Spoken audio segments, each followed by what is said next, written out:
Hello and welcome over to NLC Division 2. We are back on this fine Tuesday. I am Carvis, and tonight we have a new guest joining me, Makaria. Welcome to the NLC.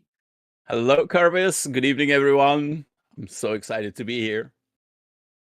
Well, so am I, because we are going to have a good two games between me and Makaria. And the first one that we have for you tonight is Blue-White against K5, where Blue-White is the full Finnish team, of which country I am a happy representative of, and it will be their first game today. And I hear that you're at least a little bit familiar with this team. Yes, to be honest, I watch loads of NLC, well, in the last couple of years, and I've got some familiar names in the rosters, which I'm really happy about. I'm so curious what's going to happen in these games, to be honest, because the way I see it right now is the league is not very diverse in terms of the strength so far. I mean, it's only like 3-4 games that were concluded, but it's really, I would say it's pretty hard to guess who's the favorites in each matchups. Yeah, and even with the currently 0-3 teams in standings like G2 Hell, who you will see later today, have brought all of their games to the 40-50 minute marks. They've been absolute bloodbaths. So there's still a great chance to see upsets, like K5 managed to upset Chaos in the 8K gold comeback in our previous NLC stream. So definitely a strong matchup between the teams today. 1-1 for Blue Whites, missing one game compared to K5. Yes, obviously they have the option to reschedule if I'm correct, and that's why Blue Whites played one game less. But K5 sitting 1-2 standings indicates that they do know how to win games, and that's a good start. It is, and what is a good start is this draft as well, as we go into a Caliban targeting Vantage. The main assassin to carry K5 into victory against Chaos previously, and Karma, we are on patch 14.2. We have but Karma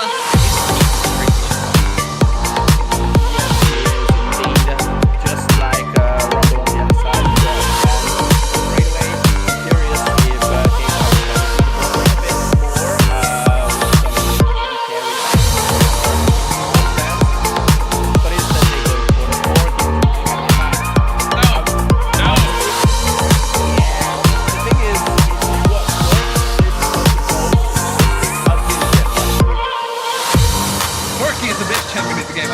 let you tell me otherwise. But yeah, Corky getting taken out. Almost maybe what chances that he has been part of for ages. To be one of the main initiators gets the chance to feeling the package offers so much range and a big even instant winning fight. He gets the nice lead off. Lilian now fight taken away. There's a bunch of good first people. Definitely. Taking the, I would say, two strongest junglers out. Blue Whites for the option to maybe go for an early Varus or an AD carry pick that's pretty strong in the current meta. Kalista or the Ezreal, which I'm really happy about. These drags are sharing so much in-depth information about Ezreal. He's currently low-key broken. Yeah, Ezreal, one of the better AD carries on this patch. It's still quite difficult getting to work in competitive where he's able to coordinate around his power spikes a little bit better than his solo queue, but Snormi, the new AD carry of Blue Whites, is a Finnish prodigy who never really showed up on the international stage, known for his skill of the champion, but meanwhile, K5 instantly responds with the Aphelios.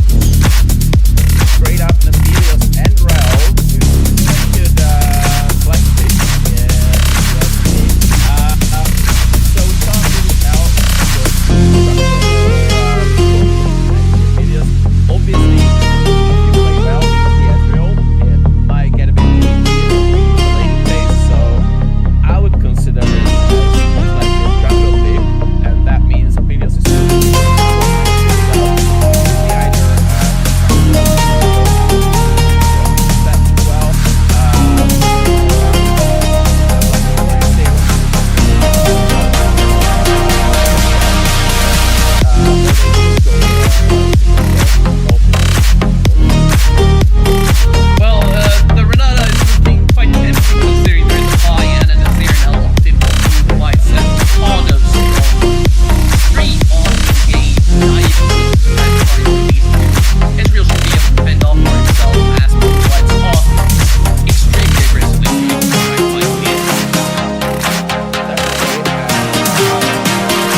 some reason K5 locked in Brand. And when you sent me a nice little overall information pack about the teams, and I was searching myself as well, I was pretty surprised. Every single player has got some nice pocket picks, and because they just basically at the edge of the big league. Let's be honest. I mean, it's Division 2 at the end of the day. They can go to the big league any day. They have some nice picks, and this is the thing where it gets hard to predict what are they going to pick. But I'm really happy to see the Brand, and well, eventually we get to see Aphelios Rel bot lane. How are they gonna touch Ezreal? How are they gonna deal any damage to Ezreal? I'm really curious about, because Ezreal has got the range advantage as we got the second phase of the bans coming through.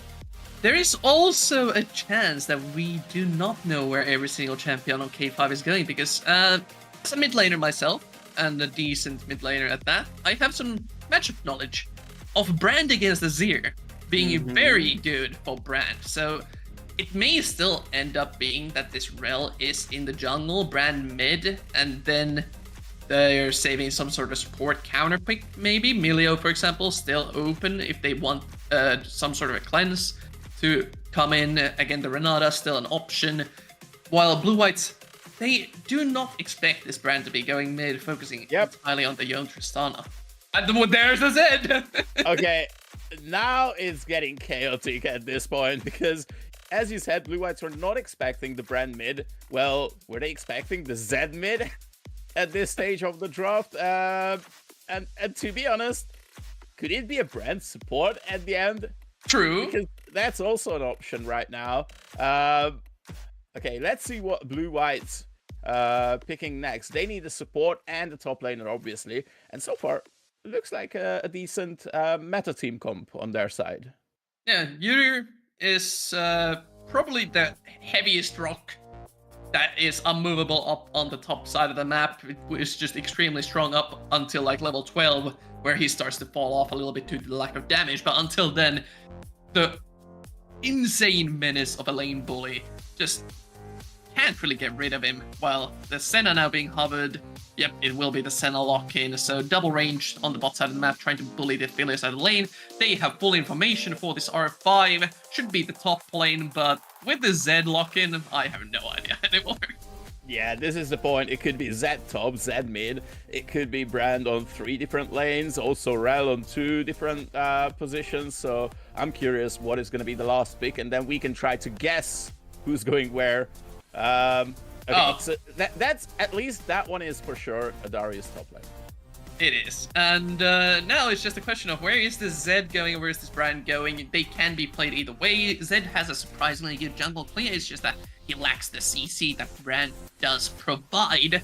And looks like this is the expected roles that we were alluding to once we saw the Zed. And team comp-wise, Blue-Whites look really interesting. Blue-Whites look like they want to win in style. They can play either super strong lane bully bot lane and win through that. They can play an all-in style of comp with Vi and Azir diving in and Udyr following them. Or they can just outscale eventually this K5 team comp, where I want to see some big things from this Zed. Because I feel like if Zed can pop off and maybe shut down the Senna or the Ezreal, then K5 has got good chances of winning team fights. Otherwise, it will be a bit tough. Yeah, and I think the key word here for K5 is they're trying to outbutton their opponents. They want to express their own laning prowess. They want to express, we are the better individual players and we have the champions to do it with. Only having the Aphelios down in the bot lane scaling, but even paired up with the Rel, they can look for the aggressive plays with the Brand, with the Zed rotating over and go for early dives and early dragons. Exactly. Now, the big question is, how are they gonna work around the map? Because obviously bot lane is in trouble, I would say. Against a Senna and against an Ezreal, you can't really trade with poor Rel. I mean, Rel is jumping in, and if she's not hitting the CC, then she has no way out. Also, Aphelios is not the strongest in the first few levels. So I would say blue whites definitely need to think and play around the bot lane, at least for the early game. And then obviously K5 has got the other side of the map, so they can try and maybe bully the Udyr a bit on top side, or just focus on mid lane as well. Because with Brand, it's quite easy to gank as long as you said, as long as there is some kind of setup for him, if he can provide it. Now, I don't know if a Zed can provide a good setup for a Is gank. it I would say slow? no.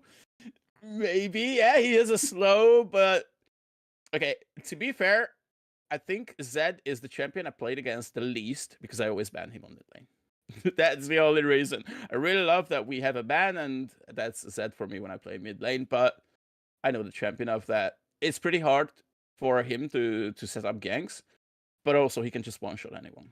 Exactly. For me personally, Katarina has been not seen in my games since. Understandable. I think it's been since season 5 or 4 since the last time I saw Katarina in my solo queue game. So one of those assassins, similar type of thing. You can get one shot instantly, but doesn't really provide additional setup. We're just gonna have to see. For example, does the brand bring Ghost instead of Flash? Some brands have been utilizing that to get into the face of the enemies and have some extra mobility in those team fights on a lower cooldown than the Flash. Yeah, that's actually a great question. And also, same thing goes about the top laners. If we get to see Darius with Flash and Ghost, or maybe we get to see some cheesy Ignite, for example. We've seen that before as well. Could provide some great opportunities. And so seems like we're ready to go to the Rift for game 1 of today. NLC Division 2 continues with Blue Whites against K5. Blue Whites looking to move their score over to the positives, while K5 evening things out on a win. For level 1 though, I don't think we're gonna see a lot happening. You sure? K5 has 2 glorified cannon minions in Zed and Aphelios. I mean, yes, for level 1, I agree. But what happens when they reach level 3? Because as soon as the Brand and Zed has got level 3, they have opportunities to just hold hands, walk in the enemy jungle, and try to punish Yones just being there. It is an aggressive option they can go for, but it usually requires for K5 to set up some early vision. Looks like we have some technical difficulties coming back to us for a moment. But yeah, what I was trying to get into is the early vision trait has sort of become a handshake that many teams pull, where you get a ward onto the Raptors, you confirm which side the enemy jungler starts on, and thereon you can either play aggressive on certain lanes or with your jungler if you have mid prio.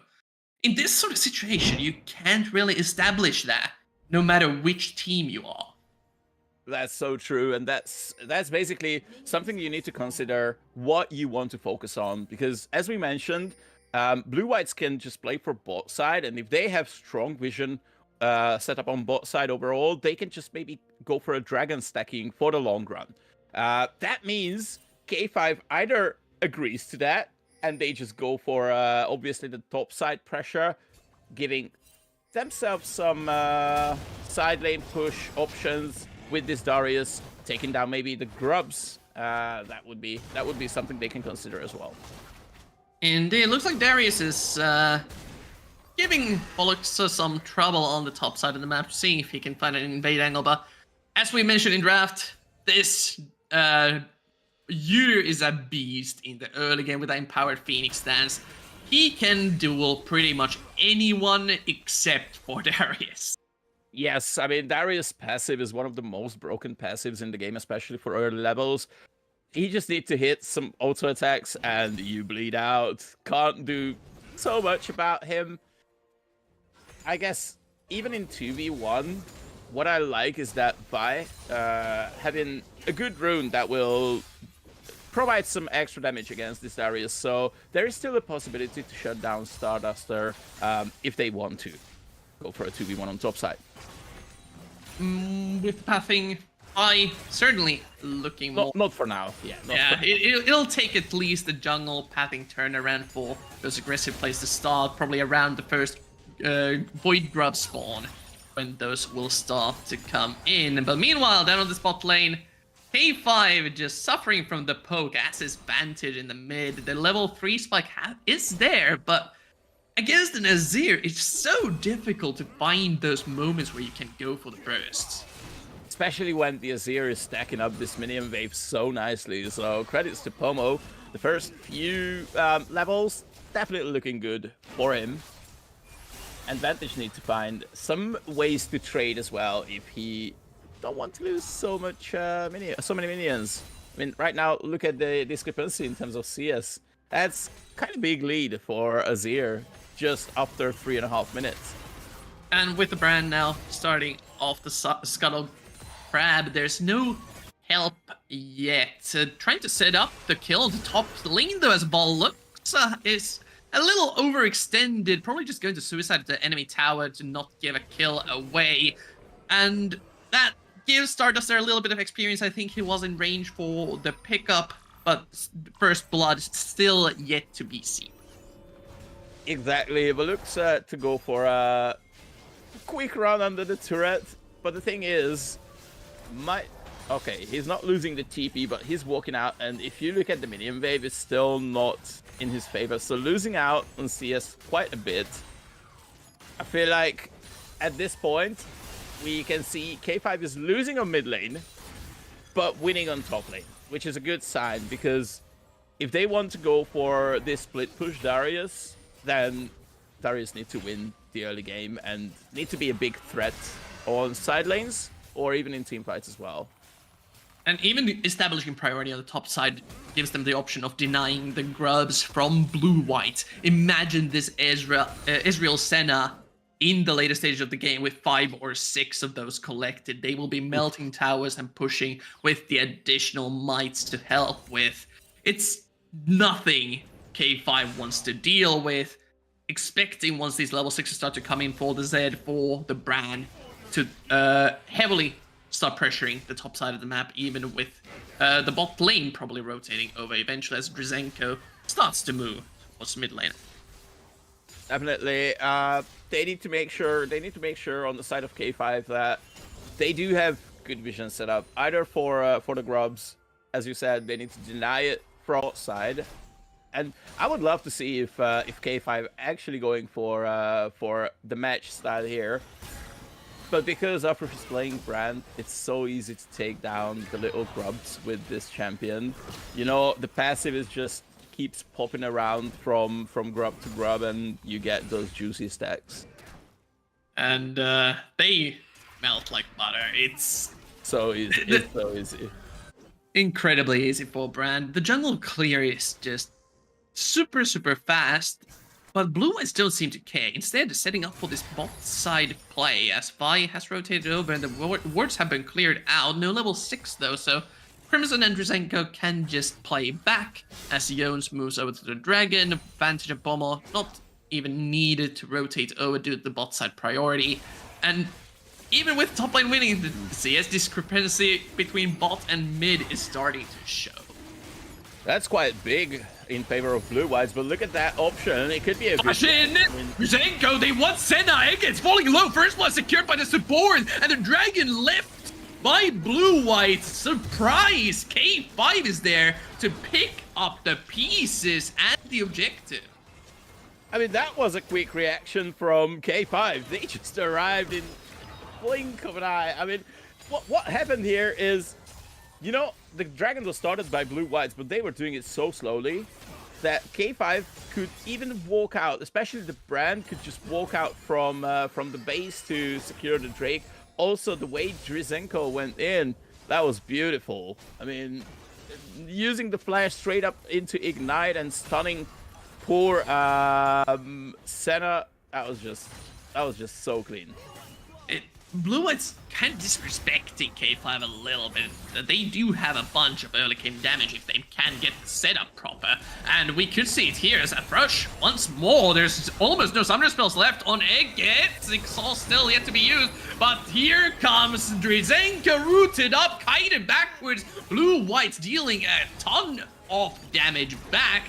forcing K5 on the retreat, and they don't even have to give up on this tower push.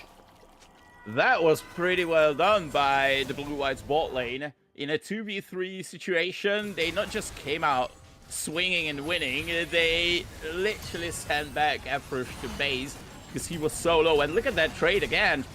Crimson. He's dead! Crimson's just dead! The final Mystic Shot barely misses Drizenko. Snurmi and Eggets taking full control of the bot lane. So Blue-White's basically taking back what's theirs is the bot lane pressure. After winning a 2v3, not getting anyone back to the gray screen, they still went for the 2v2 as well.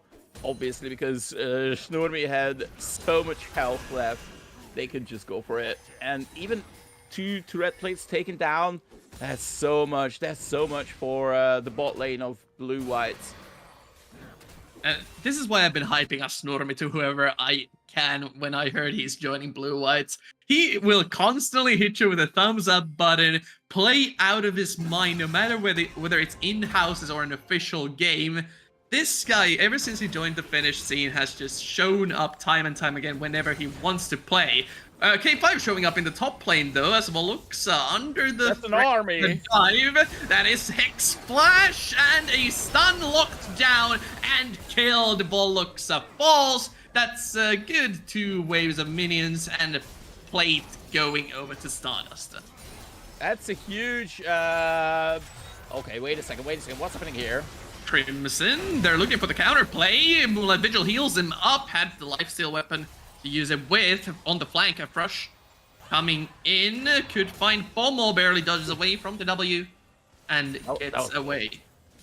That was pretty close. However, the topside dive looked pretty good. However, I feel like Blue-Whites took more on bot and mid lane than just lost Udyr on top. Because what happens is, okay, Udyr dies, it's still not the end of the world when Azir and Ezreal can just take a few more turret plates, you know? That's still loads of gold on players who needs it. They need to make sure the late game comes early this time. And, well, at least compared to the enemies, the late game is approaching pretty fast. Normally already level 8, getting the Essence Reaver. I think Ezreal goes by Essence Reaver nowadays. I mean, there are different options. I feel like Essence Reaver is one of them. Is pretty good because you eventually buy the Navori Quick Blades as well. And with those, you have a decent damage output. So, yeah, I feel like once Essence Reaver is completed, that's one of the bigger power spikes. K5 in the meantime, taking down the remaining of the grubs. And that's all 6. 6, yep. That will be a little void army. And now, I feel like it's a deja vu situation. But this time around, Veluxa just clears the minion wave on top side. There's another one coming, though. Veluxa feels that something is wrong here. Why is he shoving the wave in constantly? I mean, there's the ward. Oh, well, now there's a ward.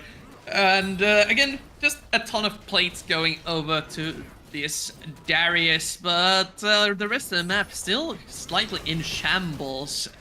The CS disadvantage on the Zed and Aphelios, it's not getting close to double just yet, but it's getting there. And with the Zed not really being able to do anything in this early game with the level 6 to 9 power spikes, K5 really needs to start activating on the map.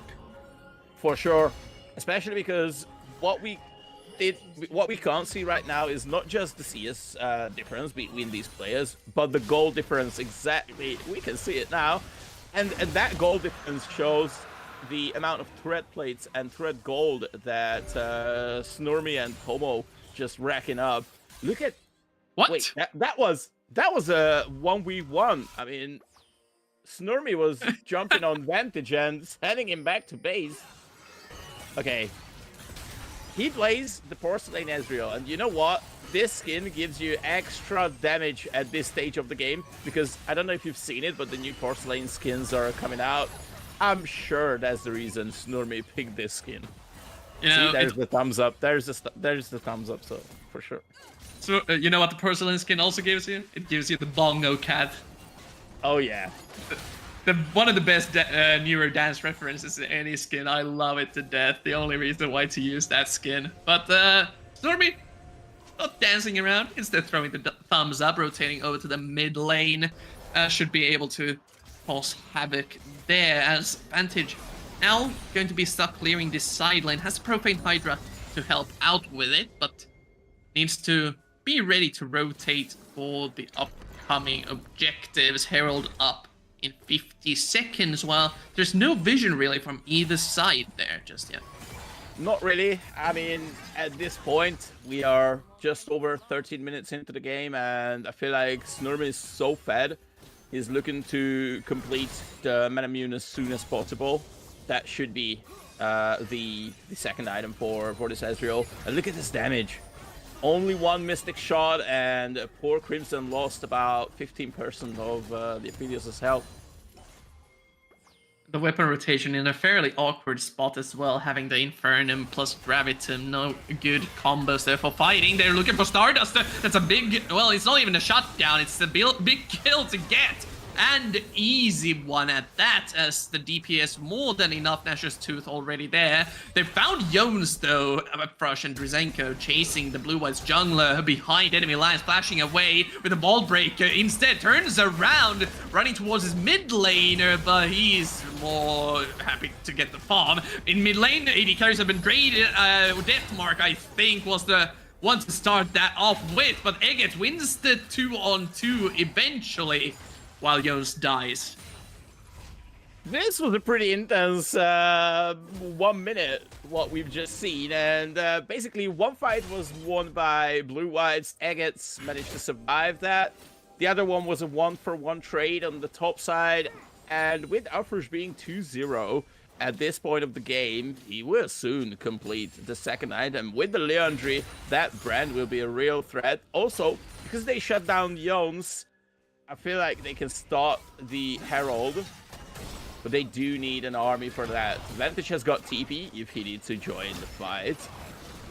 I don't think they need to. They can just easily secure this with the brand DPS from the passive, from the procs of all the spells, and yeah, that's another objective from the Baron Pit going over to K5, and this will let them eventually make an aggressive play, for example, onto this mid lane outer tower. Yes, they can try to answer this kind of pressure that Snurmy and Eggets provide. Now, they need to make sure they do set up a good fight for this one. So if they want to use the Herald, they don't just want to place it for the sake of it to have like... Okay, that's a good option. But look at the position of Y. You could get in trouble. Jones is again way behind enemy lines here in this red side jungle. Yeah. This time has Bomo to support him if they collapse further, but on the bot side of the map, Bollux has been shoving the wave in this entire time, forcing the TP out of the Z, and now K5 are the ones at the man disadvantage here in this mid lane. Luke Tower is really low, and they found the brand! The brand gets caught out! They chase him down, not having the DPS just yet, but there it is! Drizenko hopping over the wall a little bit late, Crimson now the target, below half HP, Shurima shuffle from Bomo! Vantage joins the fight, pops Snurmy, but it is too late. 2-for-4 trade for Blue White. Blue White's played is almost perfectly. This trade will end up a good lead for themselves. They can take down the tier 1 after this whole fight. And to be honest, seeing the catch on the brand, it looked already way too good. MK5 was partner in this fight, but they lost eventually. Vantage was the only survival, but I still feel like it's getting a big lead now. I mean, look at the Senna. 3-1-5 with a big shutdown on her head. Also, Pomo is getting kills now. Azir is definitely getting close to that late game stage where he truly destroys anyone with a couple of little shanks, you know, from the soldiers. And it really feels like it's a triple threat composition between the Ezreal, Senna, and Azir, where even if you use the Deathmark from Vantage to pop the Ezreal, who doesn't get to play the team fight, you still have to somehow deal with the Senna and Azir. Definitely. So what happens is you have a Zed who can get rid of one of the three threats. But the problem is you need to somehow deal with the other two. And because Aphelios is so behind right now, Crimson can't do near as much damage as Snurmy or Igets on the other side. So right now, I feel like K5 just need to somehow slow down the game, get a bit of scaling, maybe send a Darius on side lane to not just match the Udyr, but maybe get a bit of feed for himself as well. Because we can't really say that K5 has got a carry potential player at this stage. That's how they came back from their previous deficit, and this is a way to get some gold into everyone's pockets. Yep. The objective bounties are on the map. With the charge onto the tower, they are able to easily get the bounty, but Blue White's pressuring mid lane inner tower. Stardust are forced to teleport to provide a front line to his AD carry, but now on the flank, Vantage looking for an angle. There's the two AD carries. Moonlight Vigil goes wide, but now it gets target rooted and exhausted. Still gets the shutdown, but the revenge kill not there. Jones has to flash away. 4 members fighting back. Stardust are now having to run away, but Snorm is still alive and auto attacking. Drizenko and Crimson need to get out of there fast, but it's looking rough as Snormi gets another. Voluxas gets the AD carry. May fall to a brush after a couple more hits. No! Never mind. Summoner heal from Snormi keeps his jungler alive, and it ends up being an even 3-for-3 trade. But the objectives, I think, favor K5 a little. Just a tiny bit, and as you said, Snurmy is literally carrying these fights. I mean, the amount of auto attacks and mystic shots were hit by him, it's insane. Afrush, however, was not very close, obviously. So I feel like there was a bit more for K5 in this fight. But they were still happy that Vantage managed to survive at the end. He was the one who started this whole big bang, and shutting down Egets was a big win. And now we have a little meeting here in the river. And I feel like, yeah, Jones took it. They get the additional vision. It's a bit of a stalemate again. Neither one of these teams, I think, has the DPS necessary to force down the Baron just yet, and Boluxa isn't that big of a side lane threat compared to this Darius if he was as fed as this Udyr is. But you know what's the funny thing about it? Udyr has got 2 items, and those 2 items are, I'm not saying they're broken, but they definitely strong. They're definitely strong, so I'm still waiting for Starduster to finish the 2nd item on the Darius. And that's where I would see he is in similar strength to the Udyr. Otherwise, I wouldn't really favor the Darius in this matchup at the moment.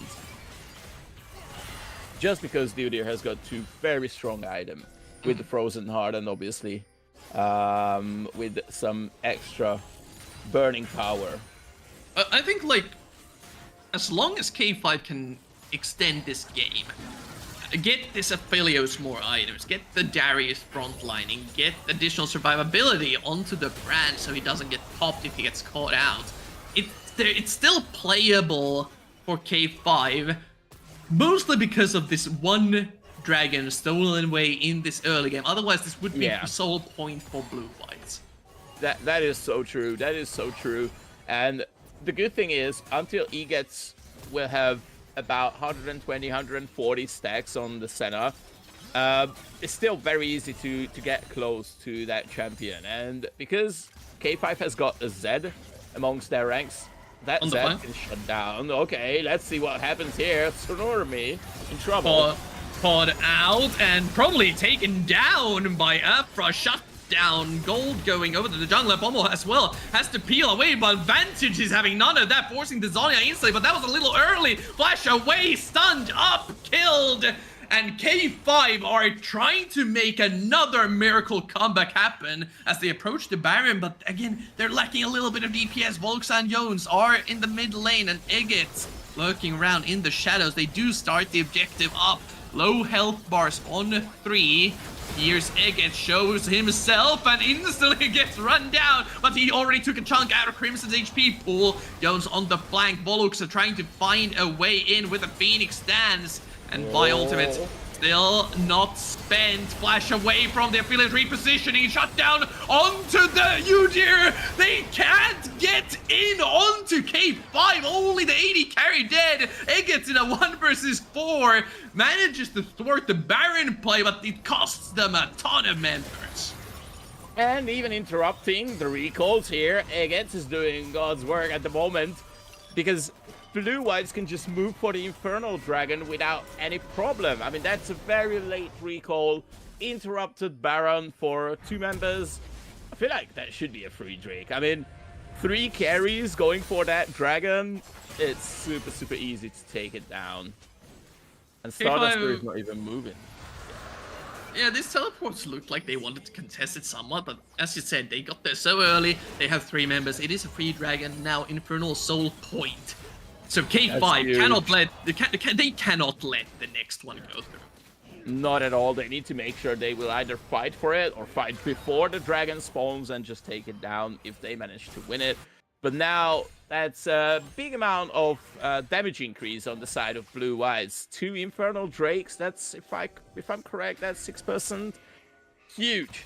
That is huge at this stage of the game, because the players are completing the 2nd, 3rd items. Well, everybody completed the 2nd item now, so they're going for the 3rd items. And what is this? That's huge. That's a sneaky Baron try, I would say. They did go for it. They got spotted. Abort mission. I guess this is to force K5 away from the bot side tower, which most likely will fall anyway. Volux are just shoving the wave in. It is at an extremely low HP value. But K5 managed to buy themselves a ton more time. Infinity Edge finish for Crimson. Vantage almost getting the 3rd item. Probably going to be a Serilda. Crush has a Zonia, so now he has catch safety. Even if the buy manages to lock him down, can buy those extra few seconds to let his team catch up to where he is. And Blue Whites just can't get caught again. Not really, not really. Snurby needs to make sure not overstepping. Oh, that's a nice amount of damage by the brand.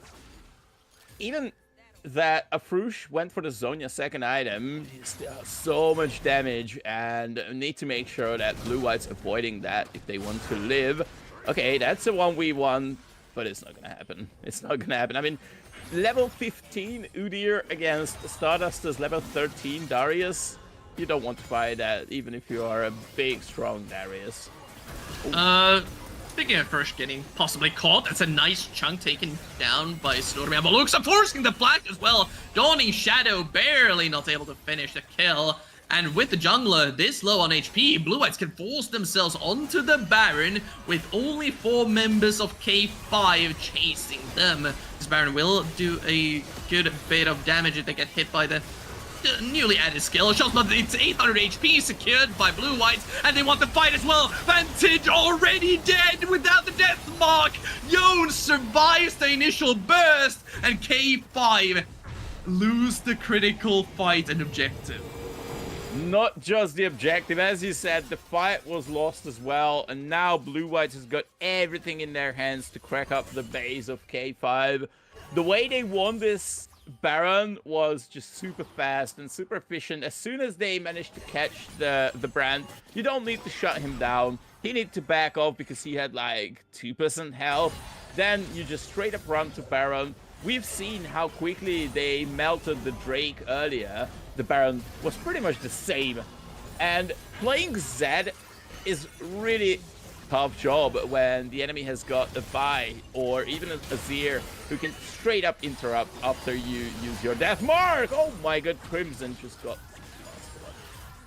Yeah, now that you're AD carrying on, as you need to defend against the Senna Ezreal siege that we mentioned earlier in the game, they may not have the Void Grubs, but they do have insane range to just take down the inhibitor tower, and K5 can't even get themselves on a flank to look for some sort of a retreating pick. mid lane inhibitor down, and they have another wave coming down the bot side as Maloxa has already set that up, and wave clear without Crimson just looking awful for the side of K5. Second inhibitor tower now gone. Second inhibitor has fallen, and Blue Whites with one Baron looking to close out the game on the next push if K5 cannot find something on the map. That's for sure. And the good thing for Blue Whites is they have pressure now on mid and bot lane both, going super minions into the side of K5's base, and the dragon approaching pretty fast, 20 seconds. It's not a setup, it's basically a dragon on a silver plate. Or a fight to win the game. Both work. K5 still has good vision coverage of this approach if Blue Whites wants to go for the fight instead of the objective, but Snormi already chunking down most of the carries with the nice combo. Oh, Crimson needs the Dawning Shadow. K5 cannot take this fight. Their carries are way too low. Infernum Ultimate gets the front line a decent damage chunk down, but it's just no way for K5. They get every single member that's trying to escape. 40-second death time. It looks like Blue Whites has... Zed had no chance to do some magic, and that will be a clean win for them. And it is a clean late game end, not the cleanest in the early game. K5 gave them quite a run with the Zed surprise mid lane pick, but the finish, clean team manages to get themselves to the positive scoreline of 2-1. And with that said, K5 goes 1-3. I'm really curious how Blue Whites approach this game after seeing this draft, because it's not an ordinary a draft that we see usually. And yeah, it's a good game though. I enjoyed it. Get used to it, because most of the games in NLC Division 2 are like this, certified bangers all the way through. We'll be taking a small break as we set up the interview with the support of Blue Whites. Igit will be joining us after this short break.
And we are back. We should have the interview set up.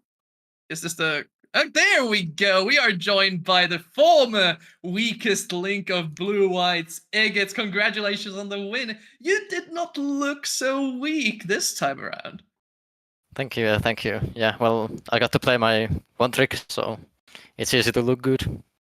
Yeah, so I've been, of course, following Blue Whites around as a Finnish person myself, and you have been cooking a little bit with your support picks from what I've noticed. You even pulled out a Pike recently, so how does it feel to play with this Blue Whites roster with Snurmi joining you down on the bot side of the map? Definitely love playing with Snormy.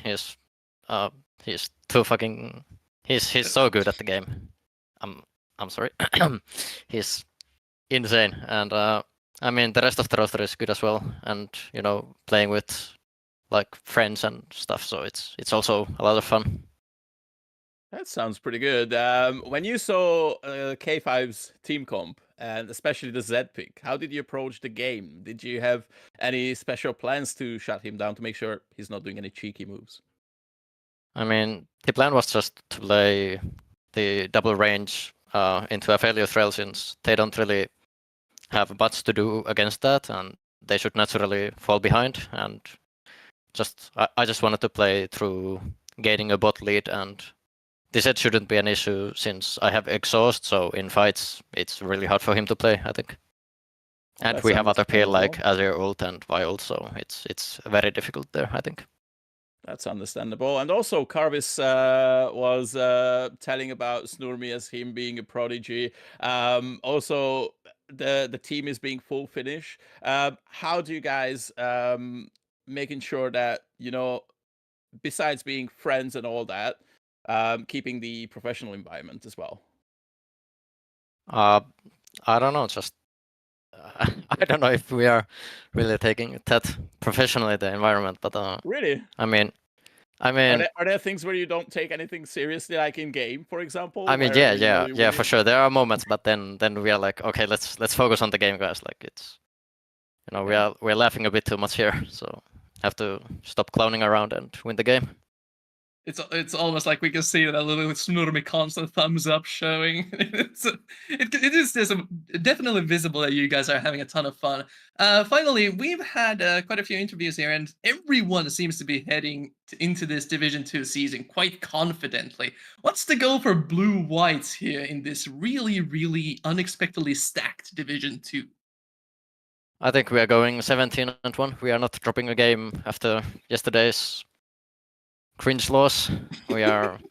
I'm not gonna lose anymore. This is unacceptable, and we'll win every single game from this on. So better watch out. Well, thank you so much, Eggets, for joining us for this quick interview. We'll be heading to a short break before we bring you Game 2 of the inning G2 Hell versus Fourth Wall. All right, thank you.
Welcome back to Division 2. We have Game 2 coming your way. It will be fourth wall against G2 Hell. And G2 Hell not having the best start for their season. A 0-4 down would be pretty hard to come back from coming into the later stages of the round robin. That is for sure. They need to start winning games, even though they managed to make sure the game's going to really late game. They play very, very long matches. They need to somehow close them out. And this time around, against Fourth Wall, who are currently sitting in 2-1 stat, I feel like this will be a challenge. It will be. And Fourth Wall is just... It's confusing how good and how bad they look at certain points. The first game we saw of them, they drafted a heavy late game style composition and just kind of got ran over. Didn't really get to play their composition at all. But then they started to figure out their style. They figured out what compositions they want to play. With Warrior having the 200 ping issue, playing from China, he has kind of defaulted his utility style junglers. Is he still playing from China? I think he is, unless there's been an update on that situation. I'm always assuming he's still playing from China because it's a great story. But yeah, they've been finally figuring out their playstyle and getting some game wins as well. While G2, I'd love to see Kaltis on a late game AD carry. They've been playing things like Kalista. They've been playing things like Varus. That doesn't really work in these long 50-minute slugfests. That is so true. That is so true. Should be something that relies on attack speed and like pure late game. I feel like G2 Hell could go for maybe a cheesy AD carry pick, something surprising. But I'm really curious if they want to go for it or they just want to make the game shorter, because for now, these are the two options. These are the two options that they should consider. How to make the game shorter and win before the enemy outscales. That's one of the best advices I've ever heard anyone give to a team. Just win faster. I mean, as you mentioned, if someone plays a Kalista or even the Varus, it can work in late game if you play him on hit Varus, for example. But with the lethality Varus, it's a bit harder, I feel like, because even though your piercing arrows can hurt the opponent, especially if they're not so tanky, it's still harder to execute than an on-hit Varus who just need protection and maybe some shielding and a bit of buff here and there. Yeah, and again, G2 Hell's strongest suit is team coordination. They have been playing together for ages, not with this exact roster, the mid lane now being different, but they have shown considerable improvement game after game when it comes to game plan, when it comes to laning, pretty much everything. So hopefully they get their so ever sought after win soon. But Fourth Wall, they are improving at a very similar pace. So I'm still looking at the top side matchup because Victa against Lysia will be quite interesting when it comes to champion pools. There's quite a few shared picks there. Yes, but are they going to be interesting matchup? Because the champion pool starts with tanks, maybe a bit more tanks, and maybe Aatrox here and there. But this is the question: if they're just going to hit each other for long minutes and none of them will fall, or are they playing some bruisers that can spice things up? Yeah, that's to be. Also, we haven't seen Victor Shen yet, so that's something to always look forward to. If there is a game, he will surely be bringing that out. Oh, I just realized what my producer was trying to tell me. Okay, I'm multitasking here a little bit. Otherwise, for this matchup, for Warrior, do you expect him still to be picking these heavy utility tanks like the Maokai and the Rel? It's a very good question, to be honest, because if someone plays with 200 MS, that's just way too high, and it's not even a small lag, you know. So in that case, if you want to play high skill ceiling champions, that would be a really challenging task to pull off. But if you just play something that requires very low mechanics, then it probably for the better good. I mean, for the greater good, you know, and it's for the teams. I think if he's having this high ping, then just stick to the tanky job and set up good team fights for the team.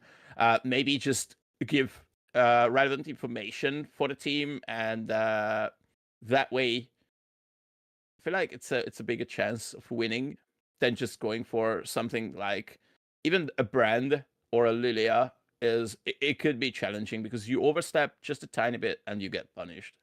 Also, Toxygen has been looking quite good with the Orianna. So if you have a utility jungler that can provide engage tools like the Rel, like the Maokai, you just get a free ball delivery every single time. And as we head into draft, Fourth Wall are predicting the G2 Hell will go for the faster game plan style and ban out Kalista. And there goes Pipe Piece Draven as per usual. Straight away, the Draven against Pipey was banned out. No Lilia for Sheena. Okay, well, you mentioned Toxi played Orianna, and I feel like Hwei is one of those control mages that is just better than any other control mage at the moment. So it's worth a ban, for sure. I visited Kaltis' stream the other day, and she was playing a ton of Hwei, so I'm surprised to see that banned out from their side. Also taking out the Azir from Toxic, leaving the Orianna open, so if Fourth Wall wants to continue on their last two victorious game plans, they are free to do so on Blue 1. Also, the Maokai is free. Well, you know what? Stick to the Orianna. That might be easier, and also Warrior will have different options for the jungle. G2 Help picks up the Ashe, most likely. That would be a good flex pick for the bot lane. Either side, support or AD carry. Interestingly, I think we haven't seen too many Ashe picks in our Division 2. It's been mostly Varus and the Aphelios that's been showing up. Oh! There we go. Okay. Yes, there we go. Lima Oscar Lima, and we are off. Let's go. There we go. How does this work? How do hats work? There we go. Yeah, it's a bit challenging when you have the headphones on, but still fine. Still fine. No, it's not. Good. It works fine. So, Corki, my favorite champion to play in the mid lane, and Fourth Wall instantly responds with the Aphelios lock-in to match the Ashe pick. They have Aphelios and Maokai as well on the side of Fourth Wall. Now, if you look at AP, AD damage, they covered both. They have Engage if they need to. They have Tankiness, so they don't really need any more champions. Oh, no. I mean, at the end of the day, they are just too broken. So, remember the Ezreal Senna lane we just saw? This is basically the same thing. It's very similar. The only difference is with Ashe, you can engage more often than with the Senna. And also, I feel like you can hold a bit bigger range until at least around 35 minutes. So yeah, it's very similar on the side of G2 Hell that we've just seen in our previous game. More utility, less damage is basically the gist of it. But from Snormi's play, I expect that the damage is not needed when you have a core key paired up with Ezreal. This is just pairing up to be a huge poke comp from G2 Hell. Now they just need the front line from top and jungle, and they're trying to match up to it, fanning out the Udyr, probably another top lane ban coming in, just to make sure that if they want to pick up something like the Ornn for Elysia, you don't get a horrible matchup. They went for the Nocturne ban, which is quite interesting, especially because we get to see the Maokai already, so that Nocturne could have gone for top lane, I guess. So what I'm worried about here is or Maokai support. If G2 Hell goes for Ornn here, Victor has a free Aatrox pickup. That is true, and that lane will get interesting, especially because Aatrox can punish Ord in the early levels. However, we still need to see what G2 Hell is picking into the jungle. Whoa! And it's not the Ornn. It's not the Ornn. Could still see the Aatrox coming to this matchup. K'Sante, probably the best blind pick and one of the best top laners still on the patch. Incredibly dominant, but speak of incredibly dominant, he shall appear. Aatrox locked in for Victor, opting into this matchup. Even we on the caster desk knew this was coming. All that remains to be seen is what is the mid lane pick. Wait, but the support pick, what am I saying? Either the support or the jungle was the question, because the Nocturne ban most likely came from G2 Hell because they thought the Maokai could go to support position. And I was waiting for something that has got hook. Either a Blitzcrank or the Nautilus is great for 4th war here. Well, was it locked in? That is locked in. Sheena gets her main champion for the first time in NLC Division 2. And to be fair, seeing Rek'Sai is something I was not expecting when I woke up today. That is incredibly aggressive. That is one of the most aggressive champions in the jungle you can play. And you know, great thing about G2 Hell's team comp with this Rek'Sai is that they have 2 champions that will easily follow the Ashe arrow. So with that Ashe, you can just engage whenever you want, and they have the Rek'Sai and they have the K'Sante. You can just dash forward, jump forward, and straight up shut down whoever gets hit, even with the Maokai.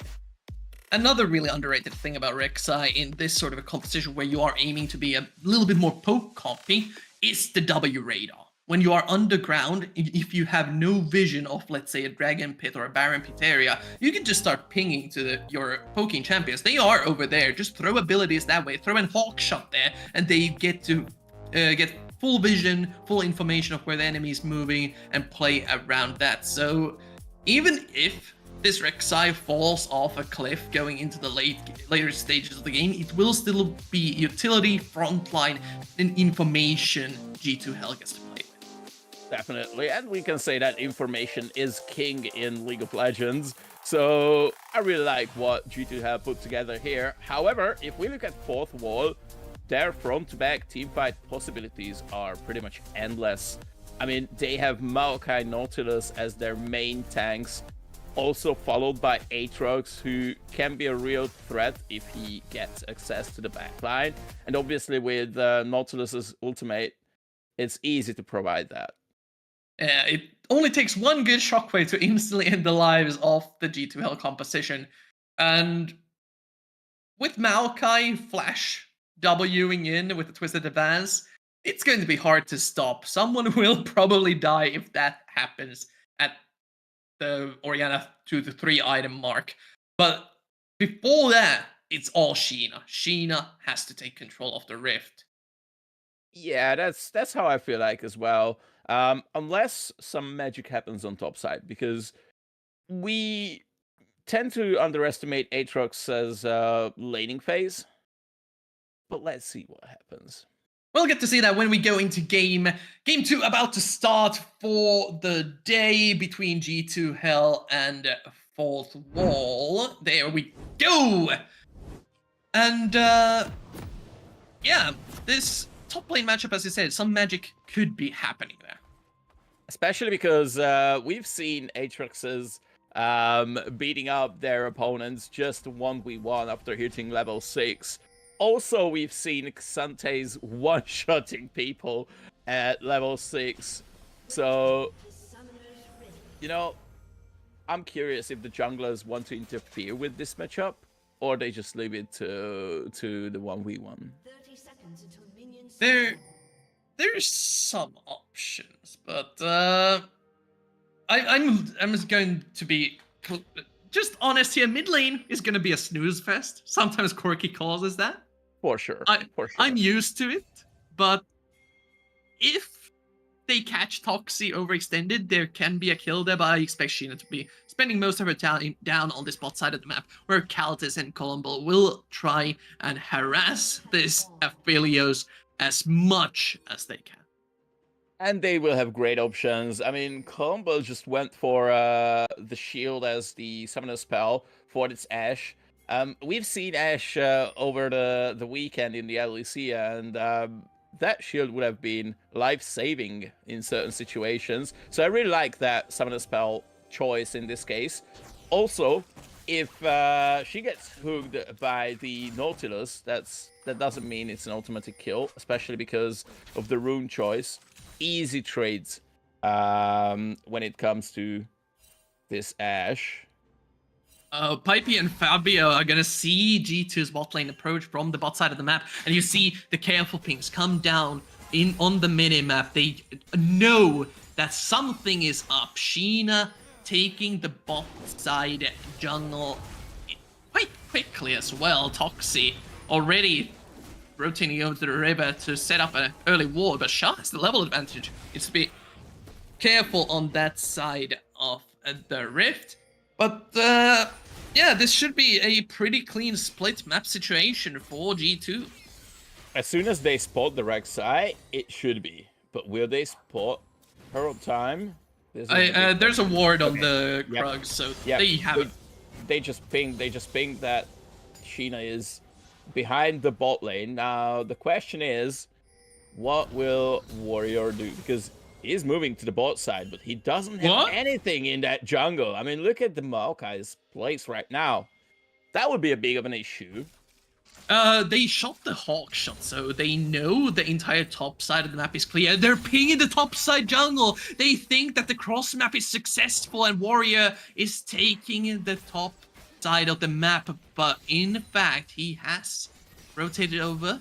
And with Fabio soon hitting level 2, they can go for a play. No wards placed by Caltus and Colombo. So as this wave crashes, they're certainly going to commit to this play. Flash forward, Colombo is the target, heal away. It's been found out, but the rotation is just too fast. G2 retreat away, and now Warrior is in big trouble. That was beautiful disengage by the G2 Hell bot lane, and the way Warrior came was definitely caught them as a surprise. However, at this point, Warrior needs to find a way to get some money for that Maokai. Only 12 CS. Look at the Rek'Sai. Rek'Sai is already back here on the bot lane, however, doubling the amount of CS that the opponent's jungler has. And Sheena even gets the reset. Double longsword in her inventory compared to Warrior, who on 16 CS still isn't able to recall. He's just wandering around, probably trying to get to his Raptors for kind of a second part of his clear. It will be leveled up, so the damage required to take down this camp will be quite a bit extra. A bit more, definitely, while Sheena can just go for the first time clear on the top side of G2 Hell. However, as you mentioned, the laning phase is definitely one of the calmer ones when it comes to the solo lanes this time around. Even the top laners are just not going for the all-in, but we got to see some nice little actions on the bot lane, and I feel like we will see more here as the game progresses into the first set of neutral objectives. Warrior still hasn't recalled, by the way. He is taking the Krugs that have respawned, and there's just nothing he can do on the map. The level 1 split the map play from G2 Hell has bore fruit, and they can pretty much commit to whatever objective they want to. Sheena will be able to 1 versus 1 this Maokai easily. Definitely. Now the question is, will Sheena try that? Because at this stage, 5.5 minutes into the game, she can just go for the first dragon, as it was pinged and started. Fabio, however, holding the Rek'Sai very soon.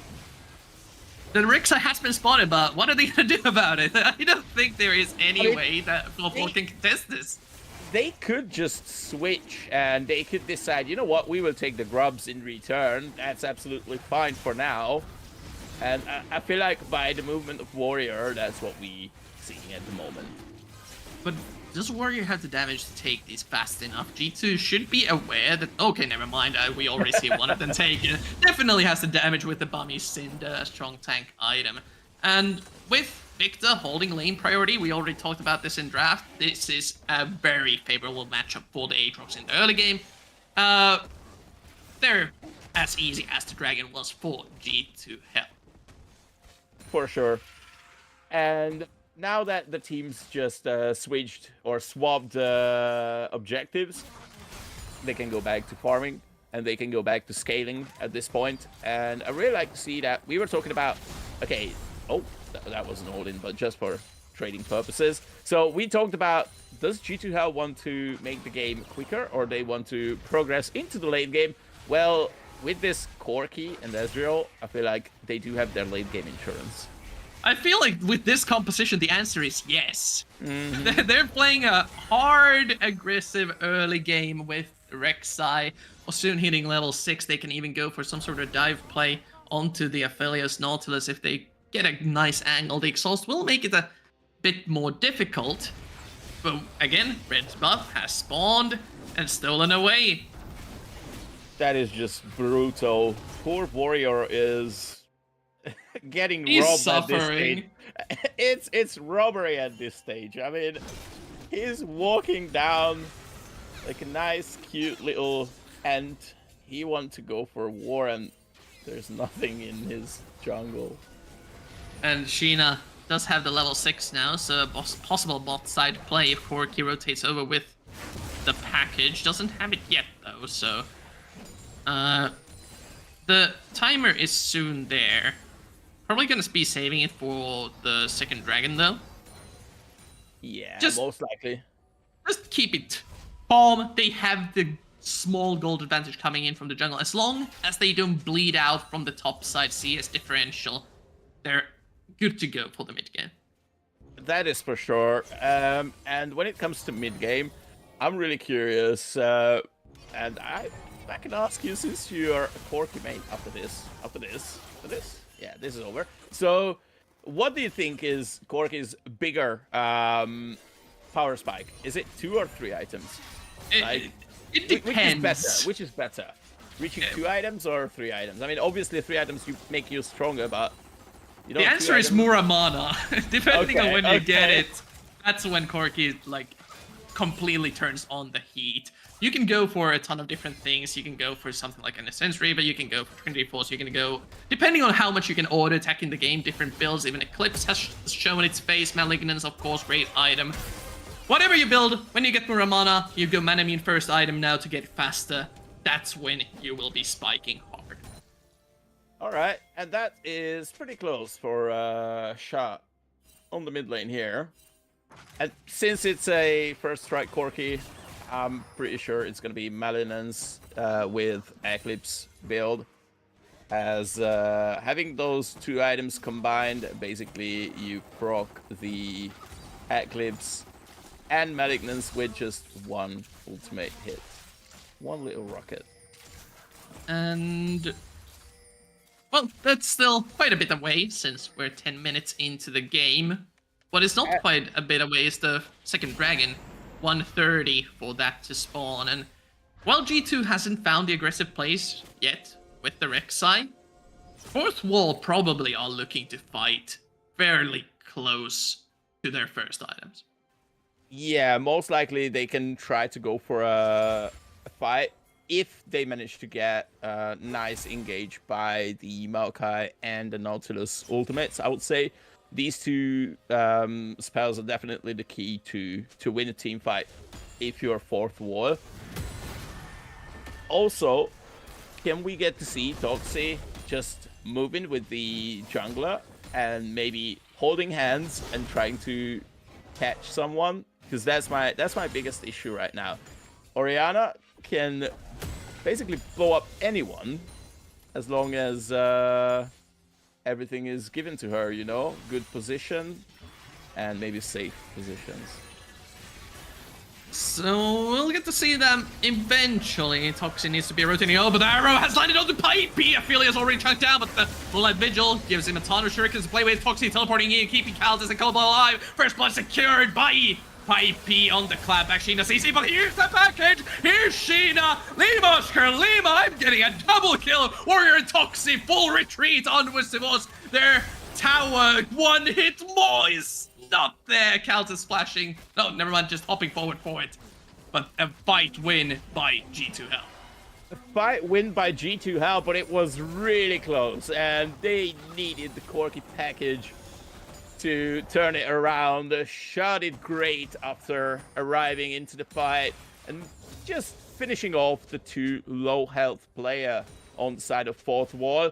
Even though the start looked great because of the Maokai ultimate rooting down Sheena, I felt like this will be a clean fourth wall win. Orianna arriving with the TP looked good, but the damage was not quite enough to follow up the damage after shutting down the Rek'Sai. And now G2 Hell is on the Dragon.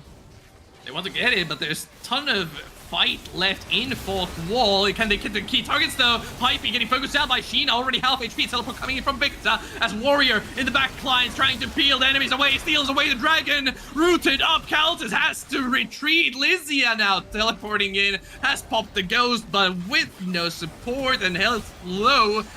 G2 Hell struggling to keep the fight going. Victor and Pipey have to respect the enemies a little bit. Kaltis been caught out by Fabio. Toxi helping the Nautilus catch the AD carry. Fourth wall clapping back in style. They get the Dragon, they get a few kills, and they still want to keep going. Columbo has respawned, but the shockwave only hits Sheena. Columbus survives that turnaround barely. I don't even. It's a fourth wall win, but the gold still hasn't moved. Make that stop. Yeah, it's time to breathe now. Slowly, but keep breathing, keep breathing. It's not over just yet. I enjoyed that. For 10 minutes, we didn't see any action. And then within 3 minutes, the teams just decided, you know what? Let's put those gloves up and let's start fighting. Let's start hitting each other. Even the top laners joined this fight, and I feel like because Sir Victor managed to came just about 5-6 seconds earlier, that made a huge difference for fourth wall. They were even winning the fight before, but after Sir Victor just arrived, fourth wall just decided, you know what, we can push forward, we can push even longer, and Lysia got a bit overstayed, I feel like, as well as Cultist just walked back into a dark jungle where she got caught by Fabio. So credits to fourth wall arriving to the Drake, and basically it was a good answer to G2 Hell's first action, because they were lacking some very important spells like the Ash ultimate in this dragon fight. They're looking for Shaw on just Valkyries away for now, but another objective has spawned on the map while Colombo is the one pushing the tower with Kaltis on the bot side of the map. The Herald, we already saw in the previous game, can be used to easily crack an outer tower. So while first turret does go over to G2 Hell, fourth wall responding with global gold and the eventual playmaking opportunity. And we've seen these trades before. It's quite good for actually both teams, because G2 Hell can't really contest this Herald. They decided, you know what, we can take the first tower, that's a decent amount of gold, and if we manage to shut down the Herald before it charges twice, then it's great. But it's a quick Herald use. They want to crack the top side tower, and they can even keep this push going with Pipey's current weapons. And this is very important. Like, it's a good trade if you give up the Herald, but it's gonna charge once more. Oh no! Outside, they dove Victor's Aatrox, losing Colombo in the process, but they keep up the pressure, netting themselves a kill for pretty much nothing, and G2 Hell somehow come out ahead of this trade. Yes, they did, because it was just a tower kill, a quick execute for Colombo. There's a huge flank coming in from Sheena and Kaltis. Fourth wall have to start retreating away. Shah and Lysia chasing after fourth wall. The combo is there. 1-for-1 traded with all the ultimate spent. Did Warrior ult the wrong way? I feel like it looked like. But you know what? We take those 1-for-1. This time around, it was actually 1 kill for 1 kill, not like on the bot lane that we've seen before, where Sir Victor fell and the Ashe was just executed. But look at the gold graph. I mean, it's completely even. 16 minutes, no difference between the teams. We can see the Rek'Sai is looking pretty strong, over 1k lead compared to the Maokai, but also there is decent amount of gold on the Aatrox compared to the K'Sante. So these are the two bigger discrepancies, I would say. Otherwise, completely even. Yeah, the only thing that helps Fourth Wall when comparing is Maokai doesn't really need the gold. He provides utility no matter how many items he has. He provides CC, he provides peel, and the ever so critical ultimate to patch people out with. What the G2 Hell has, though, is Corki Package. Level 11 now, so rockets are coming in fast. And they are painful, very close. Shah to complete the second item, which is going to be the Muramona, hopefully. And we've got a dragon on the menu.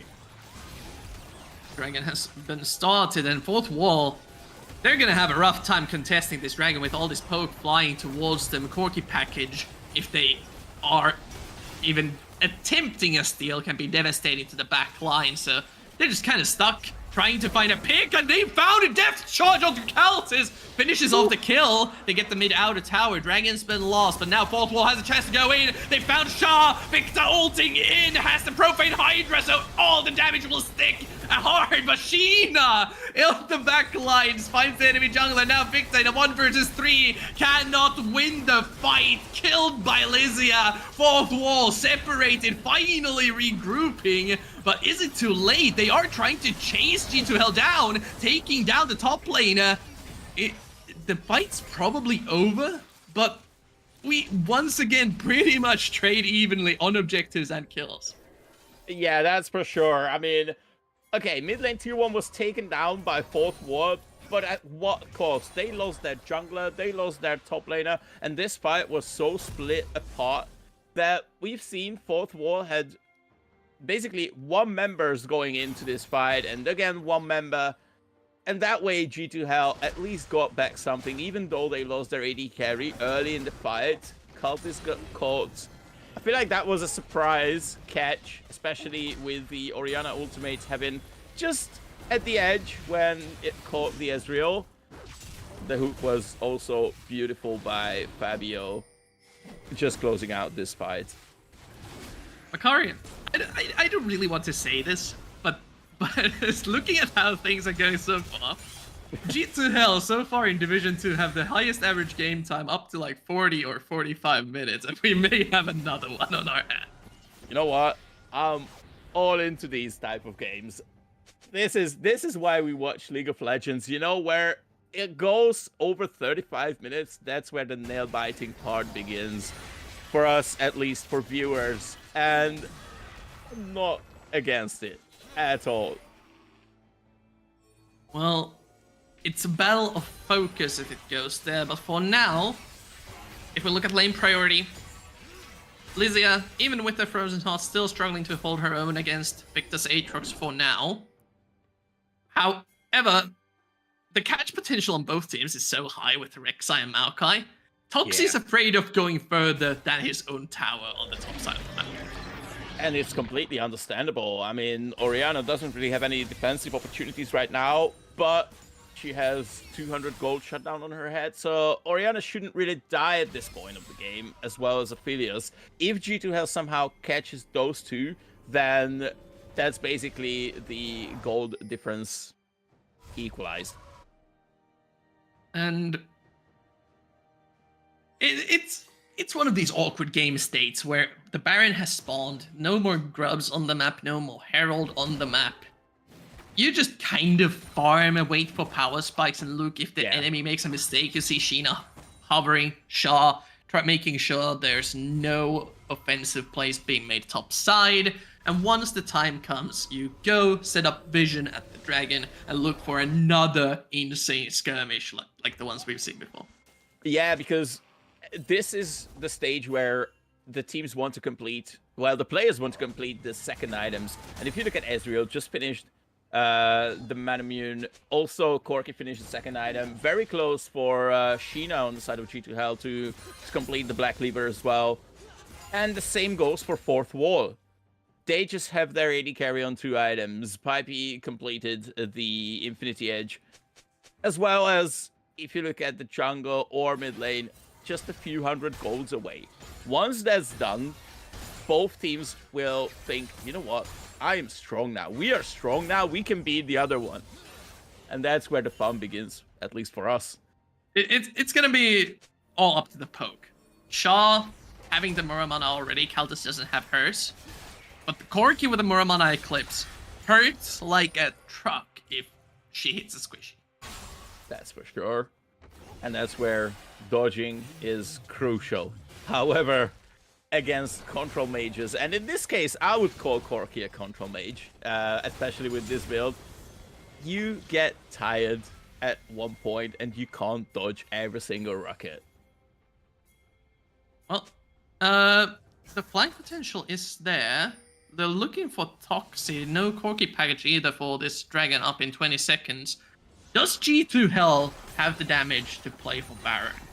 I am not 100% sure, but Fourth Wall don't want to take the risk. They're almost forcing their way for an engage. Victor chunked down, and this is the lethality Aatrox, so he will not be regenerating that HP anytime soon unless he gets a huge burst with his ultimate on.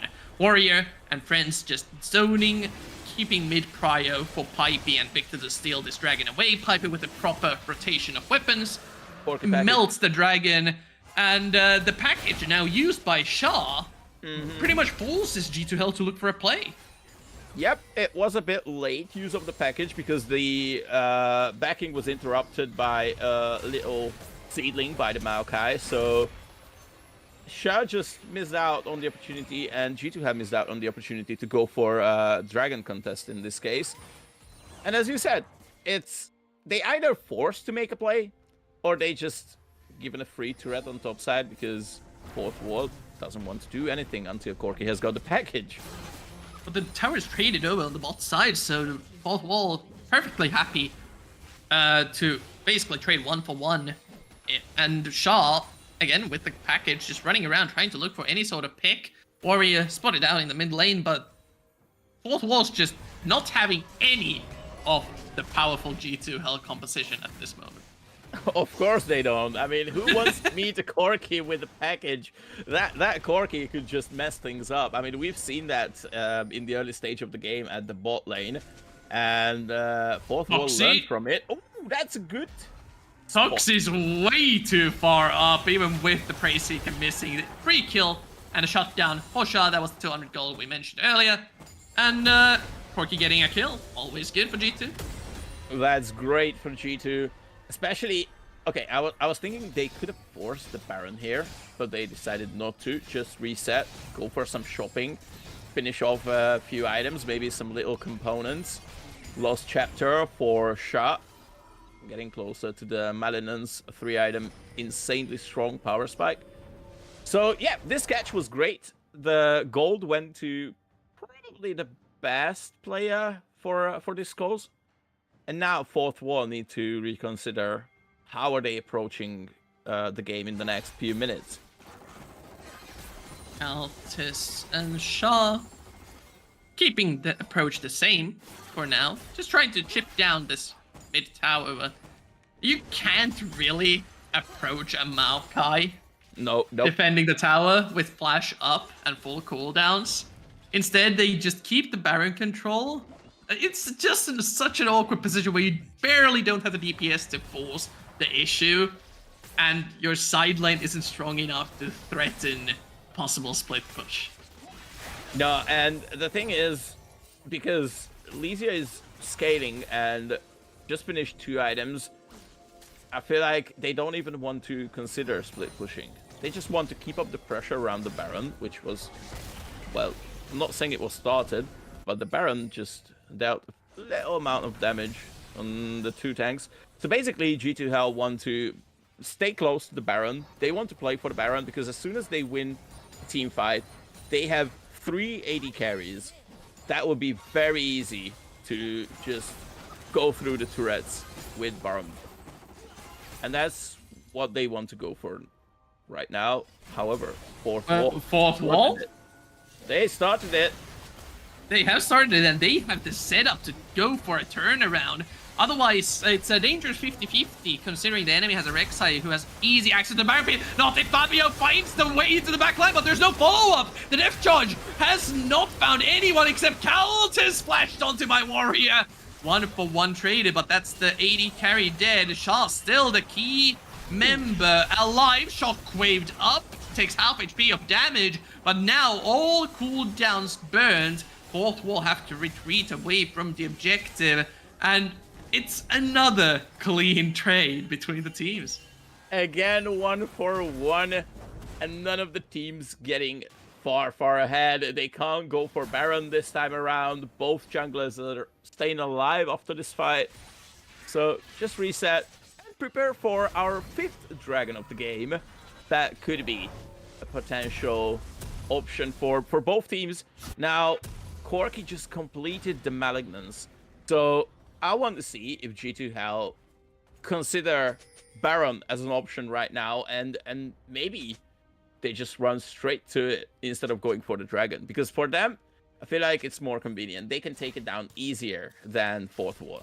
And if not the Baron, they can for certain play a whole lot more aggressive, because Shah will be chunking down health bars like no other. Look at that! Look at that. That's beautiful and brutal in the same time. Now with the dragon spawning, preventing the Ocean Soul from Fourth Wall is absolutely key for G2 Hell, because a poke comp on an Ocean Soul, not happy poke comp.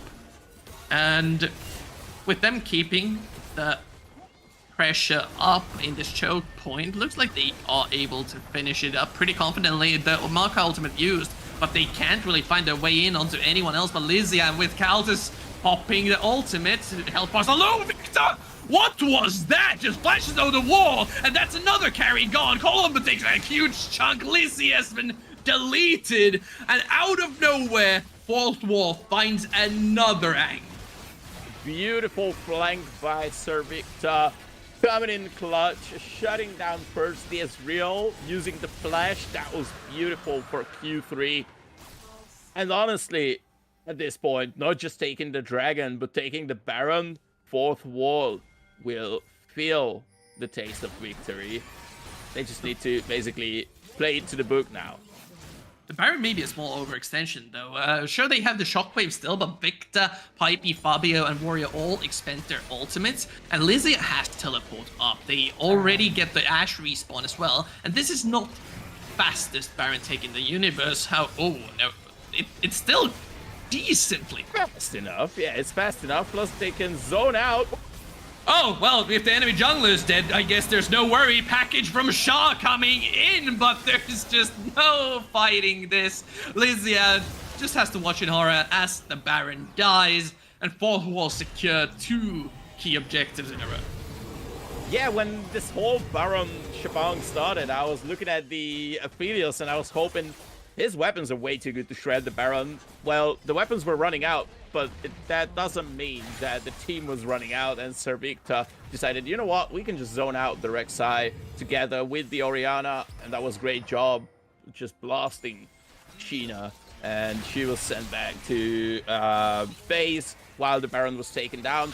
Great job by Fourth Wall. Now their lead is extended to a point where they get control over the map.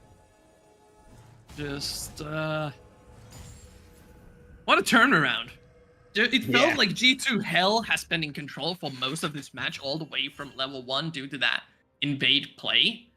But with the power of the lethality Aatrox, no one on G2 feels safe anymore. Not at all. The thing is, as soon as Aatrox appears, all the 3, even 4 champions besides K'Sante, I feel like they can just get caught at any time, and even 2 Qs are more than enough for Victor to get rid of any members on the opponent team. But how does G2 Hell defend against this Baron of team now? Sure, they have the Corki wave clear, but eventually the Ocean Soul will be a threat. The Ocean Soul is more than a threat at this point. As you said, they have a poke team comp with Ezreal, Ashe, and Corki. Now, just having 2 Ocean Drakes, that's a lot of extra sustain, extra health regen for fourth wall. And the Dragon approaching in 2 minutes, and the Baron buff is still up for another minute. So that, okay. You Gyro. There needs to be a catch. They need to kill Toxi, but they can't reach him. Lizia in the front line as a solo member just can't hold on. And fourth wall will continue to siege as Victor, this entire time, pressuring the mid wave, takes down the inhibitor turret. And now G2 Hell has been split up once again. Need to somehow defend against this push, but fourth wall may have hit the critical mass of power spikes to just keep this going. And they can go for more. The Baron is still up for another minion wave at least. And with that, they can possibly try to pressure two. Oh, that was a good hook. Shot's been caught. Moonlight Vigil with the Root gun is enough to take the Corki down. That's the main carry of the team now. Off the rift for a good 50 seconds. One inhibitor will fall off, one auto attack, and fourth wall cracking the base of G2 Hell, who tried to play for the long game, but the macro and rotations from fourth wall just looking so clean and efficient. That was great movement by fourth wall, just catching G2 Hell players one by one. Wait a second. They want to go for this, interrupting the recalls, but they have found the entire front line. None of the carries are there, and Victor just easily takes Sheena down. Flash hook lands onto Countess. Another carry dead. Pipe's unstoppable. And with those 2 additional kills and the mini wave crashing from the top side, they may try to get the rest of the structures as well. Lizia, Shah, Columba, only ones left to defend as Victor eats a bunch of damage, but with the all-out Lizia, you may not want to get the Aatrox further up into your team's face. Pipey flashes forward, double kill. It's everyone dead. Shockwave to finish off the ace, and fourth wall have done and secured the game.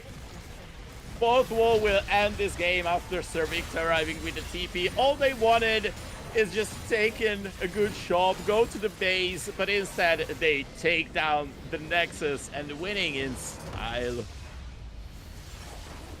It looked so good for G2 Hell once again, until a few key mistakes happened, a few catches that shouldn't have happened, turn the game all the way around, and fourth wall clean it up for a impressive performance of 3-1. Yeah, it looked pretty good for themselves, and the way they just started to roll that snowball effect after mid game, I felt like there's no coming back. You know, after that dragon fight, it was just it felt like it was so over. Even though the poke composition was there for G2 Hell, I felt like the damage was just not enough, especially because the 2 Ocean Drakes. And yeah, it's just a clean, objective-based performance from fourth wall once again, off of the very bread and butter front-to-back teamfight composition with a ton of catch potential. We'll be taking a short break as we set up the interview where Sir Victor from fourth wall will be joining us for a short interview. We'll be right back.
And welcome back. We are joined by the top player of Fourth Wall, Sir Victor, on that victorious performance. Welcome back to the interview desk.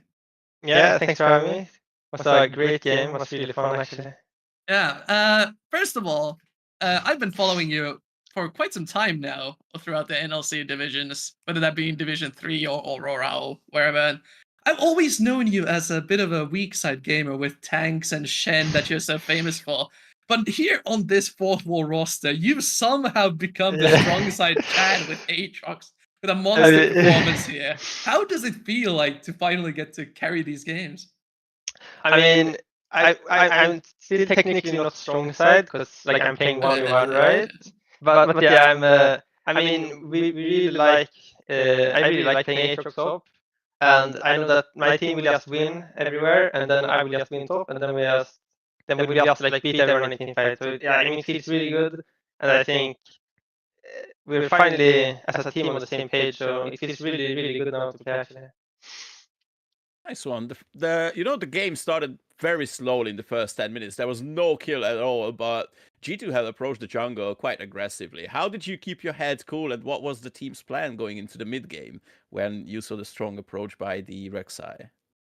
So Warrior is a very, very smart jungler, and he also like knows how to play versus basics everything.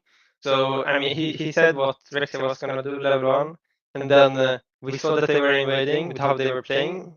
So we just warded Krugs, we saw exactly what they were doing, and we just knew that like even if they have quirky scaling, we knew that if it goes late game, we just win the game anyway because we have I mean Aatrox scales very well into enemy team, and we have pipe enough healers. We just 1v9 every single game in this league. So we just played it slow and we outscaled them basically. That's really nice. I like the confidence. Now, a question for you personally. Aatrox on lethality build or Aatrox on tankier bruiser style of build, and why? I like both. I think I played both as well. I think I mean my favorite is the lethality build. Like I saw Kingen do it in LTK, do the profane Hydra into like Zero Edge of Night. And I mean, I think one team fight I killed Esper in like 2 Qs or something like that. Like Q1 and then flash Q3 and he got one shot. It's a bit unlucky, like how can I play?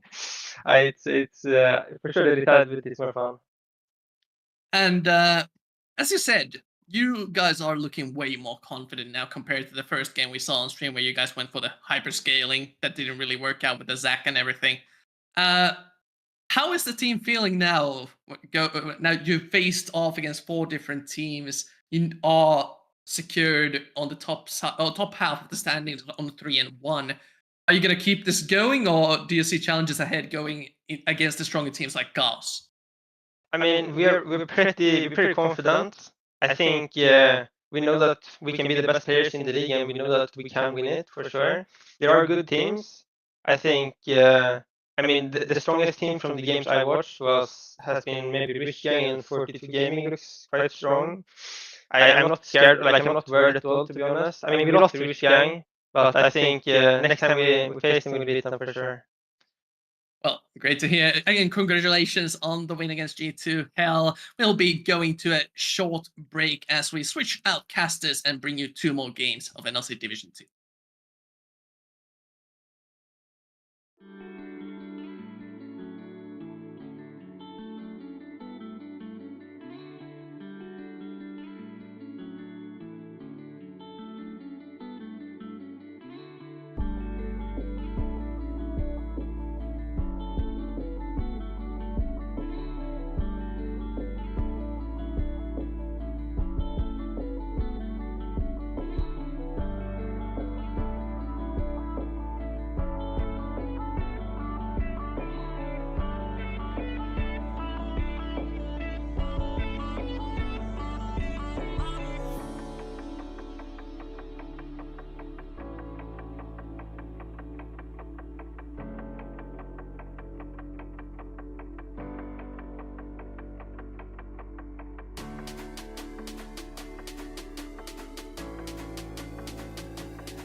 And we are back once again. It's been a while since I've been on NLC Div 2, but we are back again. Spring is here. It is still